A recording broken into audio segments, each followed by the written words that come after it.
In the 13th century, a small tribe of nomadic horsemen from the steppes of Mongolia conquered more land in 25 years than the Romans did in 400. They created the largest contiguous land empire in history, stretching from the Pacific Ocean to Central Europe, covering 24 million square kilometers and ruling 110 million people. But they weren't just brutal warriors. They created a postal system, promoted religious tolerance, and established trade routes across Asia. This is the story of the Mongol Empire and how it collapsed. It begins with a boy named Temujin. He was born into a world of constant warfare. His father was poisoned by a rival tribe when Temujin was just 9 years old. His family was abandoned and left to survive alone on the harsh steppes. But Temujin survived. He escaped capture, killed his enemies, and united the warring tribes of Mongolia. In 1206, he was proclaimed Genghis Khan, the universal ruler. He forged the initial Mongol Empire by unifying the nomadic tribes of Central Asia, the Merkits, Tatars, Karaits, Turks, Naimans, and Mongols. He created a highly trained army, an imperial administrative framework, a system of taxation, and a communications network. Then he set out to conquer the world. Genghis Khan didn't just conquer, he devastated. In Central Asia, every city that resisted him was destroyed. After the conquest of Urgench, each Mongol warrior was required to execute 24 people. With an army of 20,000, that meant nearly 500,000 executions. Large areas of Islamic Central Asia and northeastern Persia were seriously depopulated. But Genghis Khan wasn't just a butcher. He was a brilliant military strategist. He used divide-and-conquer tactics, often turning enemies against each other. He recruited conquered peoples into his armies and adopted their technologies. His empire expanded rapidly.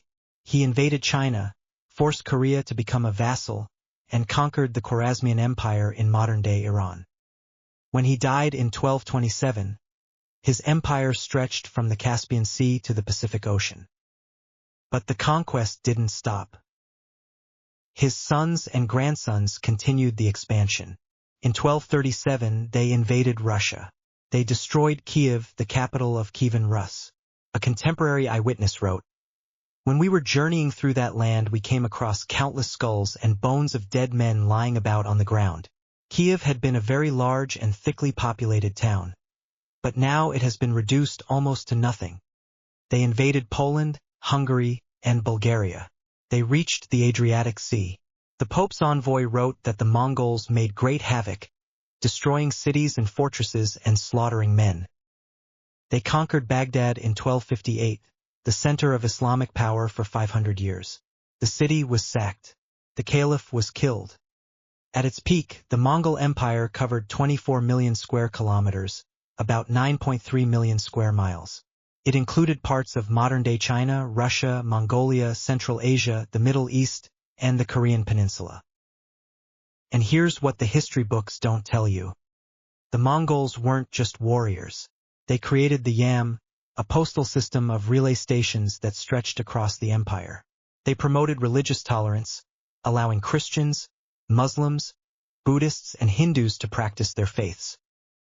They established trade routes across Asia, connecting China to Europe for the first time.